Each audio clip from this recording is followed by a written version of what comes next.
Arvedwi you shall call him, for he will be the last in Arthedain. Though a choice will come to the Dunedain, if they take the one that seems less hopeful, then your son will change his name and become king of a great realm. If not, then much sorrow and many lives of men shall pass, until the Dunedain arise and are united again. Hey everyone, Yoiston here, and I hope you all are doing well, wherever you are in Middle-earth.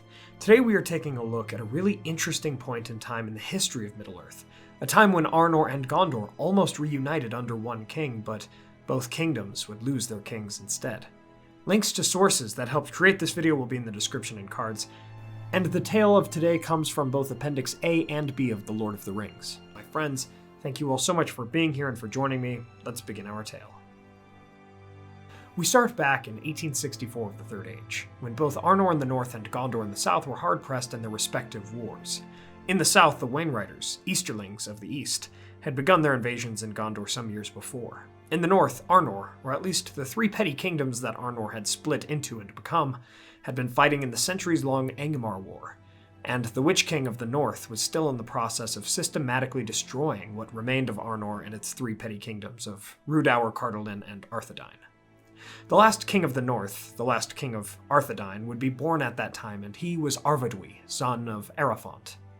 In the late days of Arnor, there was a man who had great foresight named Malbeth the Seer, and he spoke of events to come, prophecies in a sense, that would come to pass concerning the future kings and leaders of Arnor, as one of his prophecies would be actually about Aragorn, and the need that drove him to call upon the Oathbreakers in the White Mountains.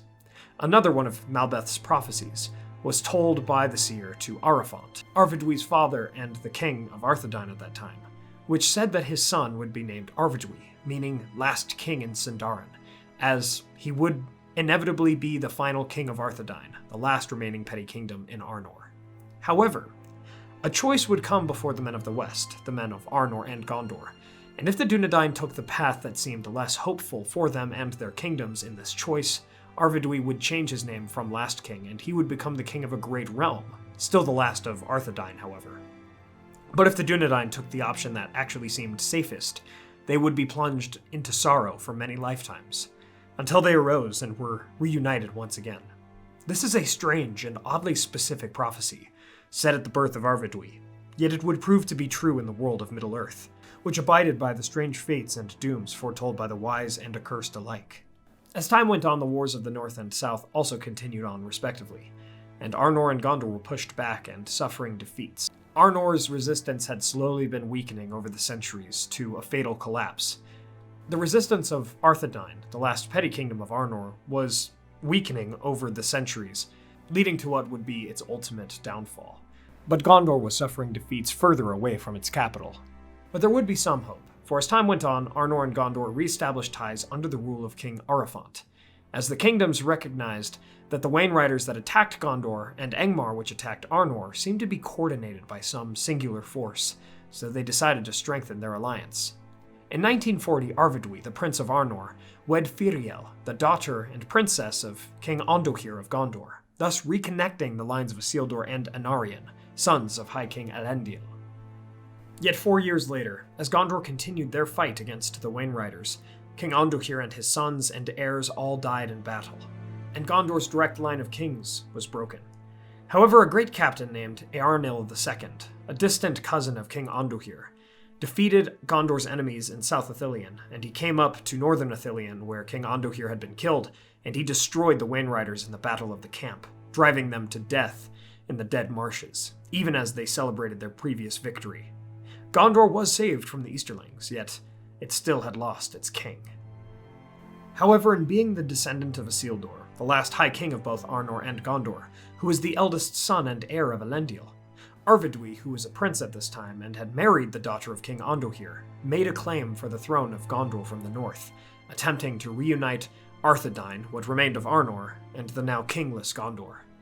Thus the prophecy of Malbeth was at play, and it was now the part of the Dunedain to make their choice, and for Arvedwi to reunite the realms and become the High King of Arnor and Gondor, and perhaps avert much evil and disaster in doing so, or for the realms to fall into much sorrow, and for much time to pass until they were reunited. And so it came to pass that the latter decision, the easier and safer seeming decision, was made, And Arvidwi was to be the last king of Arthedain and Arthedain alone, for the steward of Gondor, Pelendur, was the chief leader against Arvidwi's ascension and claim. The Council of Gondor answered Arvidwi's claim by stating that the kingdom belonged solely to the heirs of Meneldil, son of Anarion, as Isildur, Arvidwi's ancestor, relinquished the rule of Gondor to his nephew.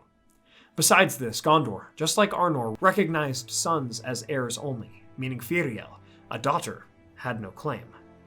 Arvidwi sent a reply to Gondor, speaking of the high kingship of Elendil and Isildur, as they were the high rulers of both kingdoms, telling also of the Númenorian line of succession, recognizing man and woman alike, but ceding the point that the kingdoms in exile, Gondor and Arnor, did not recognize that law. Yet that was the law of the men of the West which they refer to, especially seeing that the sons of Anduhir were slain without having children themselves.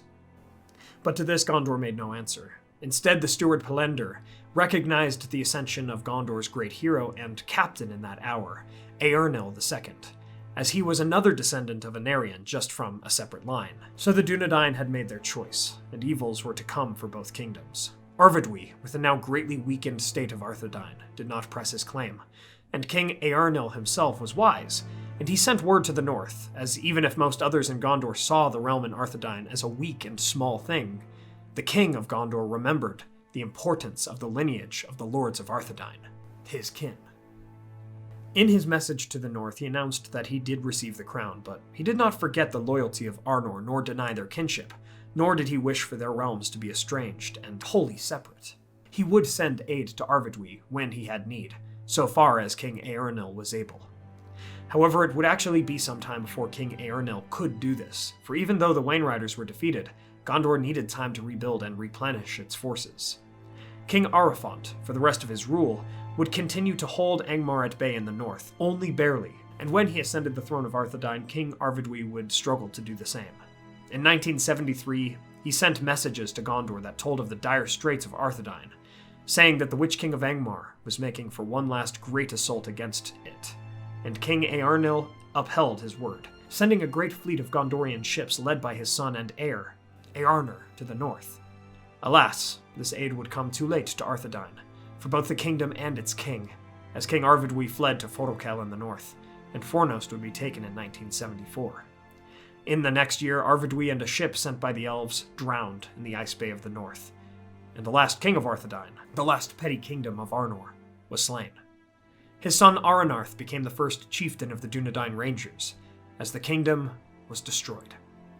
However, in 1975, the Gondorian fleet did arrive in Lindon. Prince Eärnur led his forces of men alongside the elves to Fornost, for even if they could not save Arnor at this point, they would certainly avenge it. And so came the Battle of Fornost and the defeat of Angmar, and the Witch King fled his ruin, enraging Prince Eärnur of Gondor. With the end of the kings of Arthedain, the petty kingdom of Arnor, Gondor would yet retain its own kings, only for a little while longer. The enmity between Prince Eärnur and the Witch King remained, even when Eärnur became king, and eventually the Witch King came to Minas Ithil with the other Nazgul, taking it as Minas Morgul. Multiple times the Witch King would send a word of challenge to King Eärnur, goading him to duel him in Minas Morgul, and in 2050, when the king had only ruled for 7 years after the death of his own father, King Eärnil II, King Eärnur rode off to Minas Morgul, and was never seen again.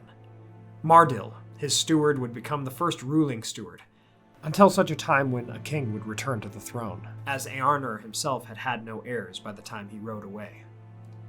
So the lost and fallen kingdom of Arnor, and the now weakened kingdom of Gondor both had no kings, nor would they have a king for nearly a millennium.